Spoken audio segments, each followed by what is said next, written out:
Mesdames et messieurs, bonjour, bonsoir, selon l'endroit où vous nous recevez et bienvenue dans cette session d'information hebdomadaire sur Énergie et TEV. Nous allons commencer par cette information de l'association Sigida Kanou qui a procédé le dimanche dernier à une activité de pavage de rue près de la mairie de Sikoro. Cette activité a réuni les notabilités du quartier et le représentant du maire. Comme tout bon citoyen, la jeunesse de Sikoro s'est mobilisée autour de l'essentiel, le quartier. Draman Moussa Diallo pour le reportage. La propriété de l'environnement est le facteur sine qua non de la santé des hommes. Et c'est là, la jeunesse de Sikoro le sait très bien. C'est pourquoi les jeunes de Sigida Kanou veulent s'impliquer davantage à l'épanouissement de leur quartier. Ce qui nous a motivés en pavant cette rue, ça veut dire que la jeunesse de Mekken Sikoro, en l'occurrence les jeunes de ce quartier, nous avons eu l'idée vraiment, nous avons des rues qui sont vraiment dégradées. Nous avons des parents qui marchent péniblement.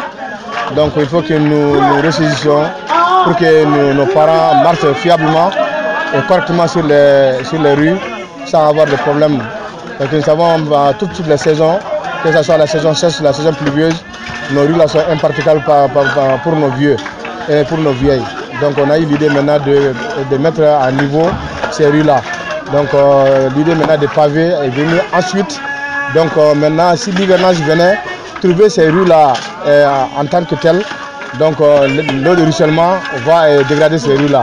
Donc on a eu l'idée maintenant de paver ça pour pérenniser maintenant nos acquis. Voilà l'idée de paver ces rues-là.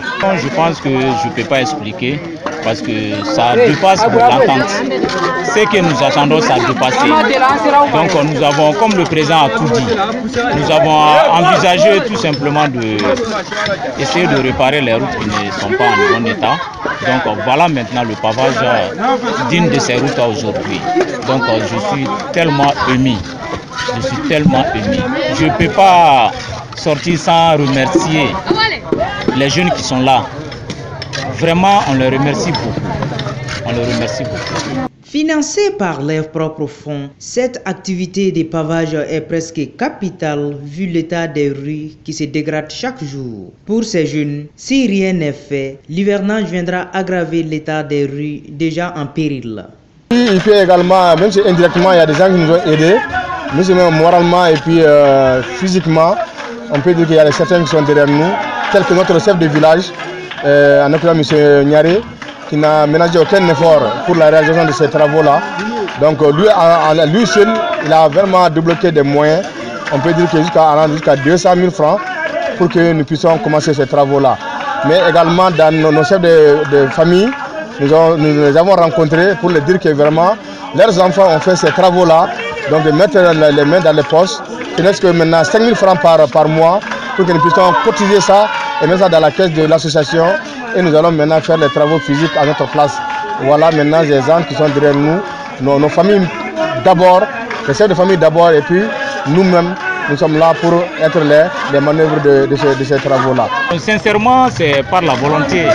Nous, on peut dire que l'initiateur, c'est le président Yayambo.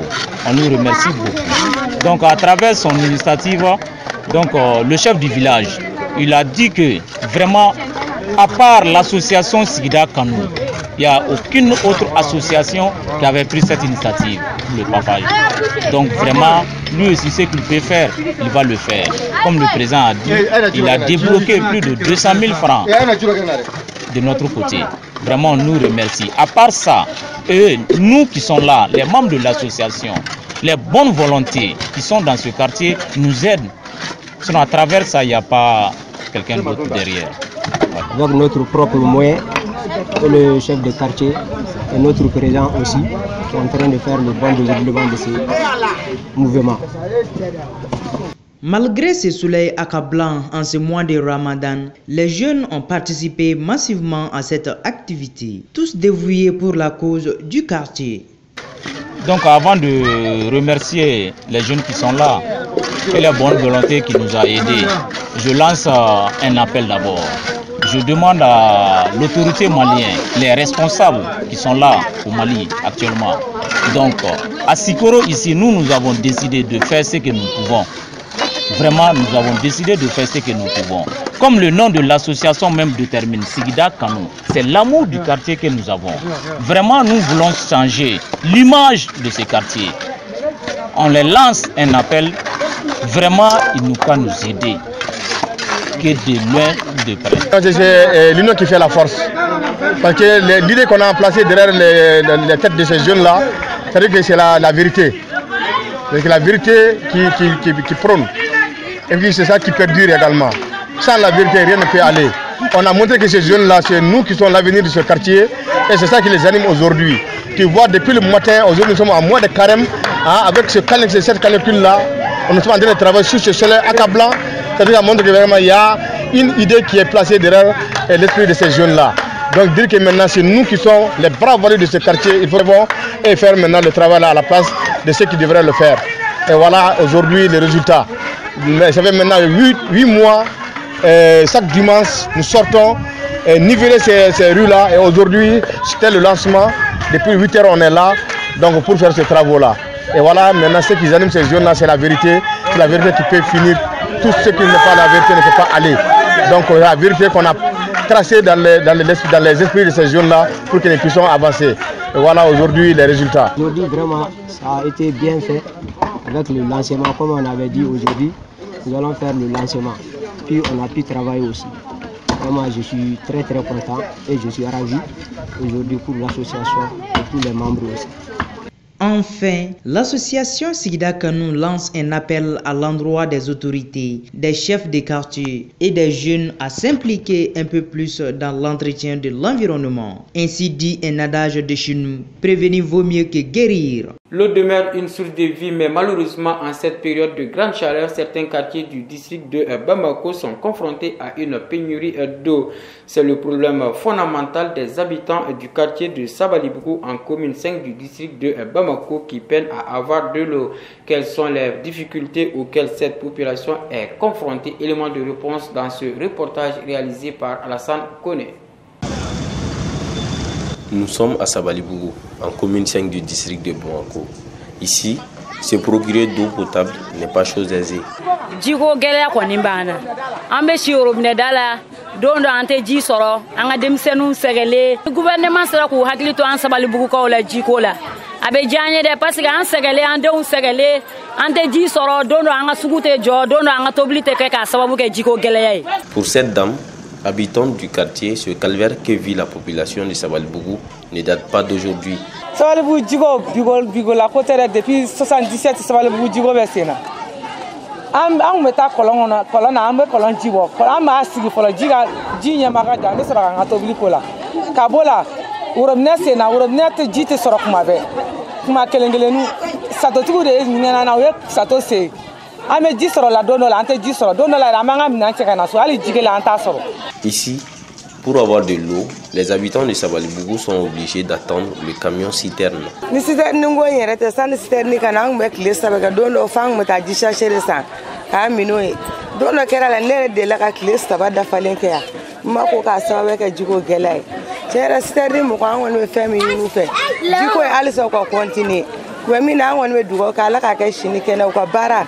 Ala ka taganyo bolo ala ka la nu besta bati mi alsa ku akilito ana jiko ngoni amano ko sterni na ne de kara alhamdulillah san wana bala barkada ami sterni barkada sato sena urubna do nana me urubna ko ala mani sabe ba ala kala parce que urubna nu do be na do tena an woni fontenu be ame sabapa ani am ala mani sabe be jiko yera la falon bo tu dere ma jimi flakana gorma ko ni citernu blakana. Bon, ala ni Sabalibougou dugutigi ka dɛmɛ parce que ne yɛrɛ dugutigi ka conseil dɔ ye sanfɛ yan Sabalibougou dugutigi ka conseil dɔ ye ne ye donc ji min bɛ ka na nin carré kɔnɔ citerne ne de nana ni citerne ye yan ka na di an ka mɔgɔw ma donc ala ni dugutigi ka dɛmɛ sababuya la n'o tɛ an mɛnna yan dugutigi min bɛ yen sa an b'o fo k'o barikada n'o ye Daramani Keyita ye parce que ale sababuya de y'a to sisan ji yɛlɛnna ka se yan n'o tɛ an mɛnna Sabalibougou yan an tɛ citerne sɔrɔ.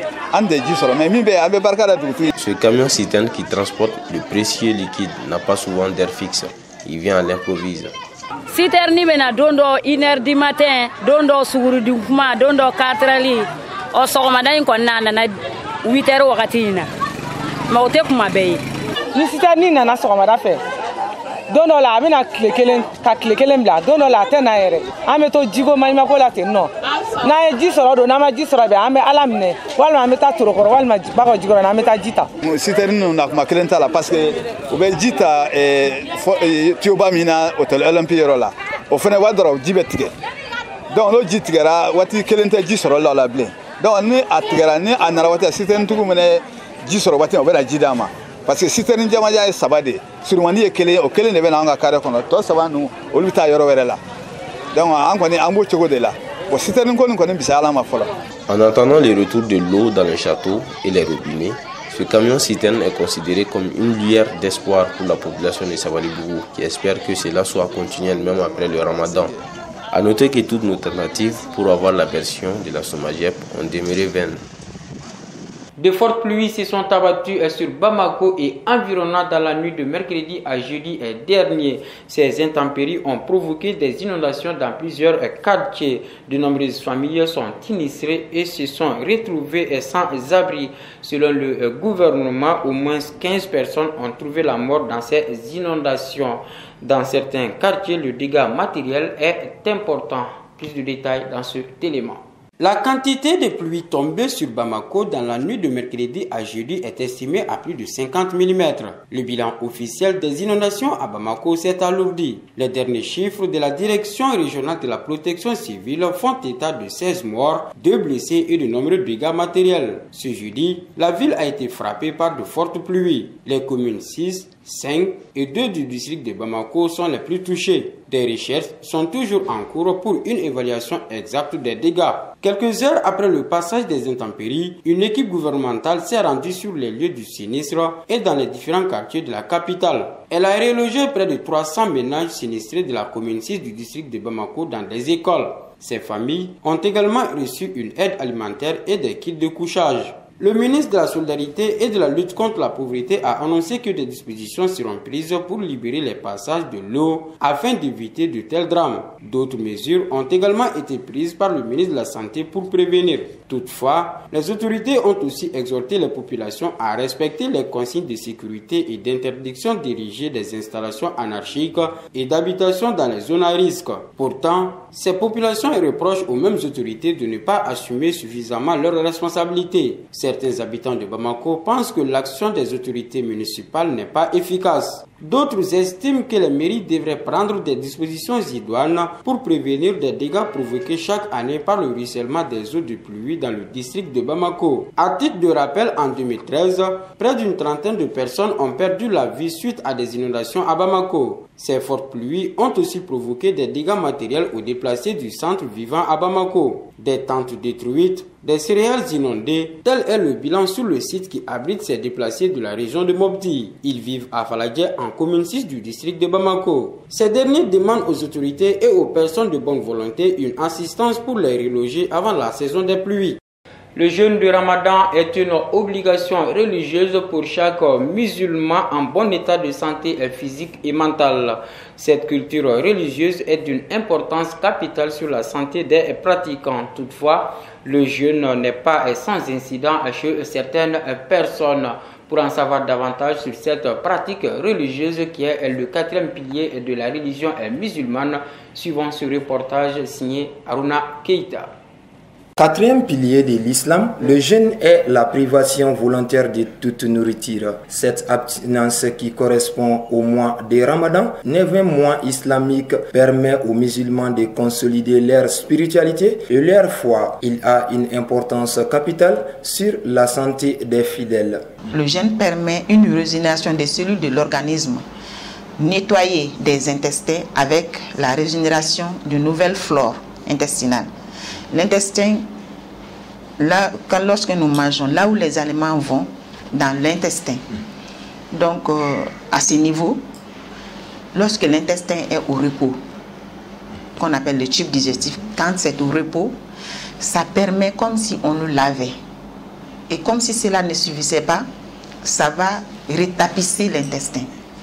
Au fil de l'année, l'intestin s'est détérioré par des petites diarrhées, des constipations.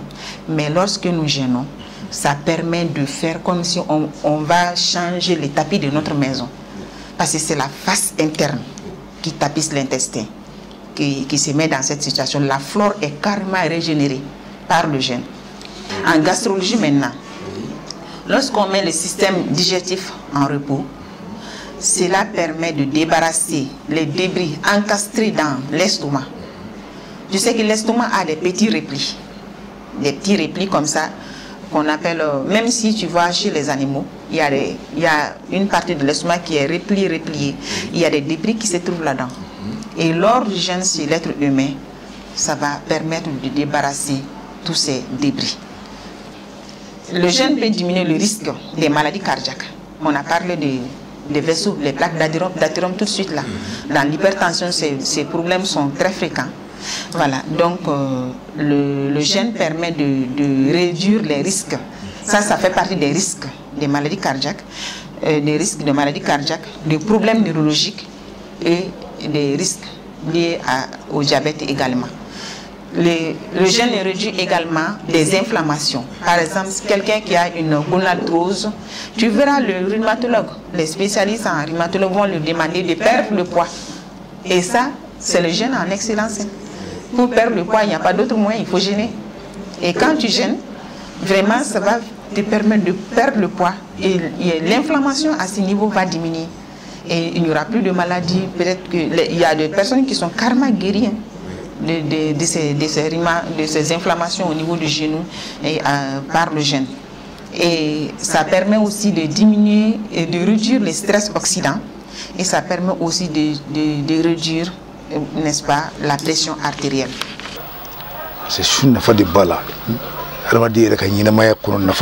Je pense que le jeûne est d'une importance capitale pour les hommes dans cette vie avant même l'au-delà. Le prophète, paix et salut d'Allah sur lui, a invité les hommes à jeûner dans le Saint-Coran. Le jeûne se présente aujourd'hui comme un outil de renforcement de notre état de santé.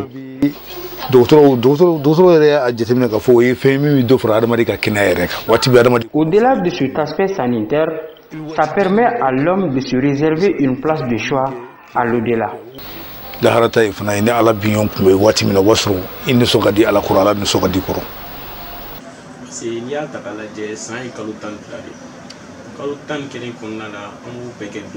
Sur 12 mois, nous n'avons qu'un seul pour jeûner. Je pense que c'est une opportunité à saisir pour tous les musulmans. Cela représente un régime alimentaire pour nous. Toutefois, les fidèles peuvent avoir quelques effets néfastes. À partir du 3e jour, c'est là que le jeûne commence, en fait. Et puisque c'est en ce moment que l'organisme va commencer à puiser dans les réserves de graisse que j'avais dit qu'elle allait être stockée dans le foie et comment on appelle, dans les tissus adipés. Donc ces réserves de graisse là qui sont dans les foies et dans les tissus adipés vont être transformées par le foie en corps cétonique. Donc le foie va transformer ces graisses en corps cétonique et cela va entraîner une conséquence. Le jeûneur va sentir quelque chose ce jour-là, au 3e jour. C'est quoi? C'est les maux de tête. En tout cas, plusieurs jeûneurs sentent ça. Et c'est parfois des nausées. Ça peut aller même jusqu'à des éruptions cutanées. Ça, c'est le 3e jour que vraiment le jeûne commence. Et lorsque le jeûneur sent ces troubles-là, maux de tête, nausées ou éruptions, vertiges, il n'y a rien à s'inquiéter. Mais si ça s'inquiète certaines personnes, certains jeûneurs peuvent consulter leur médecin. Et là, on va leur donner des supplémentations. Voilà. Le calcium, le magnésium et le potassium. Seulement ces éléments-là, c'est contenu dans plusieurs vitamines synthétiques. Mais à savoir que ces éléments, tous ces 3 éléments sont contenus dans la date, qu'on appelle tamaro. Cette année, le ramadan coïncide dans notre pays avec la période de grande canicule, ce qui rend difficile le jeûne. D'où ces conseils pratiques. Commencer à rompre par la date. Ça va permettre de compenser dans la journée ce que tu as perdu en calcium, magnésium. Ça va compenser ça rapidement. Et en ce moment, vient la réhydratation proprement dite. on peut se réhydrater avec, comment on appelle, le lait. Et concernant les boissons, chacun a ses habitudes, hein. Oui. Mais seule l'eau est indispensable pour la réhydratation. L'eau simple, c'est facile à boire. Personne ne va te dire, monsieur Keita, que j'ai bu l'eau, j'ai eu de l'os là-dedans. Voilà, l'eau, c'est indispensable pour faire la réhydratation. On peut se réhydrater également avec du thé, avec du café, avec les tisanes. Mais ce qu'il faut éviter lors de cette réhydratation, c'est la quantité du sucre. Ces boissons-là, il faut les préférer sans sucre ou avec peu de sucre. Rappelons que le jeûne est une obligation de Dieu sur tout musulman, sauf en cas de raison majeure, comme la maladie ou le voyage, etc. Sitôt venu le 10e jour du mois de Ramadan, quand la nuit est tombée, filles et garçons prennent d'assaut les ruelles de la ville et prennent en otage toutes les maisons. Ces enfants volent un sourire à chaque personne qu'ils croisent. Les garçons qui s'adonnent à cette pratique sont appelés Waro Waro ou Yokoro, tandis que les filles sont nommées Sala Wale Wale. Ce mouvement est hérité d'une longue et riche tradition sur le sujet. Suivant ce reportage signé Haruna Keita. Yokoro ou Warowa pour les garçons et Sala Wale Wale pour les filles. Les noms ne manquent pas pour illustrer cette tradition qui commence le 10e jour du mois de Ramadan. Après le dîner, les enfants déguisés en clown ou Yokoro avec des masques et dessins au visage, munis des bidons et des bâtons comme instruments à percussion, sillonnent la ville pour faire rire les gens et respecter la tradition.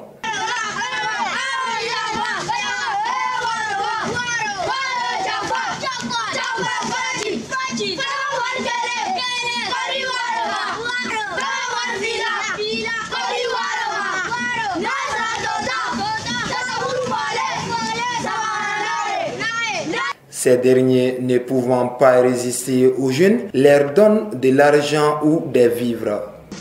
Nous les faisons parce que c'est une tradition. Nous pouvons avoir de l'argent et des vivres comme le mil. Nous avons hérité cette pratique de nos ancêtres. C'est une façon pour nous de divertir nos aînés. En contrepartie, ils nous donnent de l'argent et de vivres. Cette tradition a une importance significative dans la société et le nom Yokoro n'est pas fortuit.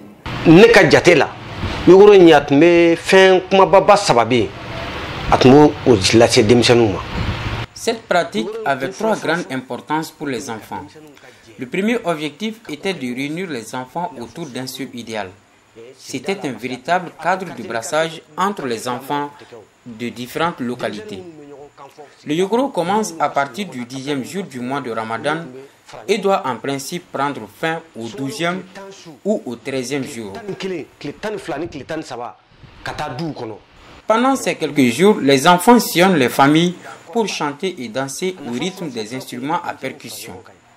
Après la fête du Ramadan, ils utilisent le butin pour faire un autre festin ensemble pendant la journée. Au cours de cette fête, ils réservaient la part de Bafaro, dont la remise est très généralement prévue dans l'après-midi.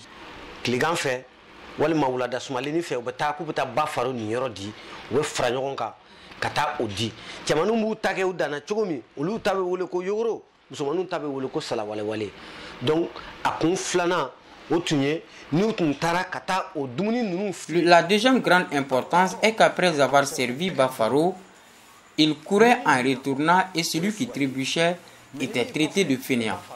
Tout le monde avait peur de regarder par derrière pour ne pas mordre à la maison de Bafaro. C'est un facteur de stabilité et de cohésion sociale. De ce fait, ça ne peut que renforcer l'entente entre les enfants.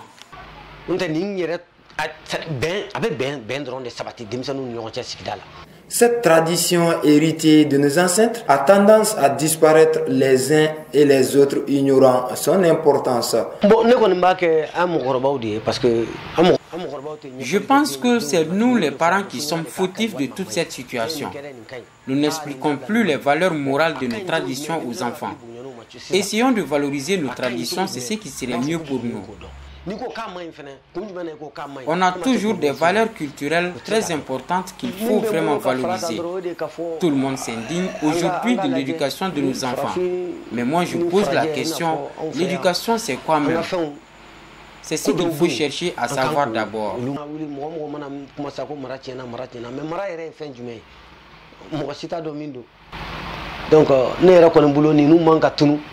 Rappelons que dans le temps, cette tradition était réservée à une tranche d'âge compris entre 7 et 14 ans. Elle permet aux enfants d'avoir un peu de sous et aussi aux adultes de faire des sacrifices. Bon mois de Ramadan à tous les enfants.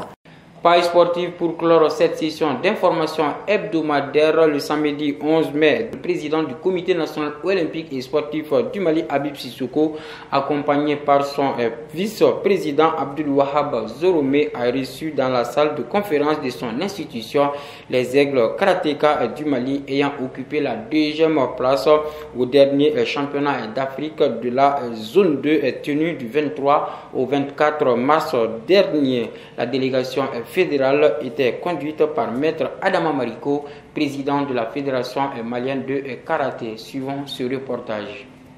Il était exactement 10h45 quand le patron du comité national olympique et sportif du Mali, Habib Sissoko, tout souriant, faisait son apparition dans la salle. Le décor de la rencontre a été planté par le président de la Fédération malienne de karaté, Maître Adama Mariko, lequel remercia Habib Sissoko pour son soutien indéfectible en faveur du karaté malien, désormais sport olympique à partir de 2020. À la suite de ces quelques mots du président Mariko, Maître Balassal, chef de la délégation, fera un compte rendu fidèle à l'actuel patron du judo africain.